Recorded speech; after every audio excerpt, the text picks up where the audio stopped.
When I was around 17, I came across Brian Tracy and fell in love with his teaching. I would go to the internet cafe at night because I couldn't afford the normal fee in the day. I would spend hours in the night listening to Tracy and reading his quote. One particular sentence stuck with me from Tracy, and that is, if you want to achieve something different, you have to do something different. If you want to achieve what you've never achieved, you have to do what you've never done before. Growing up, I wrote the above sentence and pasted it in my room, and each day when I see those words, I knew I had to make sacrifices. It's very simple. If your life is not what you want it to be right now, you have to be willing to do something different. And don't let me sugarcoat anything here. You won't move from one easy well to another. Doing something different means getting out of your comfort zone, and this is never going to be easy. In today's video, I'm going to be sharing with you the 3 sacrifices you need to make to escape poverty. If you're new here, consider subscribing so that you won't miss other interesting videos like this. Take time to read. When most of my friends and relatives know what I have achieved in my life today, it's easy for them to envy me. Just 17 years ago, I was just one of the young people whose life was a disaster. I hated my life and wished I was never born, because I was born into poverty, sickness, and many other limitations. So, how was I able to change my life from being a guy who hated life to creating one of the best lives ever for myself? Books, books, books. My life changed the day I started reading books, and I'll explain how it happened. First, when I started reading books, I started reading the stories of ordinary people who achieved extraordinary things. These stories encouraged me and gave me hope that I could as well overcome every obstacle in my way and achieve greatness with my life. I think this is very simple. If you know that some people have some disadvantages you think you have, yet went on to achieve greatness, you suddenly start to believe in yourself. When you start to believe in yourself, you start to think big, and when you increase the size of your dreams, you automatically increase what is possible with your life. In my case, I started believing that I could become rich, even though I grew up in a poor village. I started believing that I could become a millionaire, and this belief led me to something very important. I started looking for how to achieve what I believe I could achieve by reading books written by the people who have made a lot of money before. I started learning the mindsets and actions of these people, and the more I modeled these people, the better my financial life. Yes, it took me 8 long years before my financial life had a drastic change. Without reading books, I would have never made it. One other thing you can do in addition to reading books is watching videos that tell stories about successful people. We've dedicated a whole channel for this purpose, and we call it Fame TV. You can join the Fame TV in the description box. Yes, books are boring, but so is every meaningful thing. Fruits are boring and vegetables are boring, but if you want to be healthy, you'll eat more of them. Soda drinks are fun. Sugar is sweet and fast foods are nice, but if you like your health, you'll run away from them. The TV is fun and social media is interesting, but if you want to escape poverty, you'll spend more time with your books.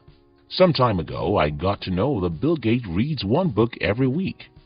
I've also read about the fact that an average millionaire reads 1 book every week. If an average millionaire does something, it's probably a good thing to emulate. So I decided that I'm going to be reading 1 book every week. This isn't easy, and I'm not asking you to start reading a book per week. But you have to make sacrifices to read books if you want to escape poverty. Don't make excuses. I told you earlier that sugar is sweet, and you agreed that hard drugs, fast foods, and most other harmful things are fun. Another very sweet thing is excuses, and that's why most people make it. Listen, you can come up with 100 reasons why you are where you are if you want, and you can as well come up with a single reason why you need to be elsewhere. The difference is in the way you use the powerful machine God gave you. That machine is your brain. If you program your brain to look for the reasons why you are poor, your reticular activating system will be busy looking for reasons, and you'll start seeing how the economy, the government, and your parents make you poor. Your brain will quickly show you how your lack of education, your health challenge, your childhood, or even the country you were born are the reasons why you're poor. If, however, you program your brain to look for why you must be rich, you'll start seeing that even in a bad economy, Some people are making hundreds of thousands of dollars in legitimate businesses. You'll start reading about people who went through similar difficulties like you and ended up successful.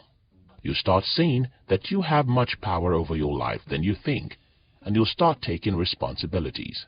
An excuse is the food of the fools, and our world is filled with many of them because an excuse is sweet. It's about pointing a finger. It's easy.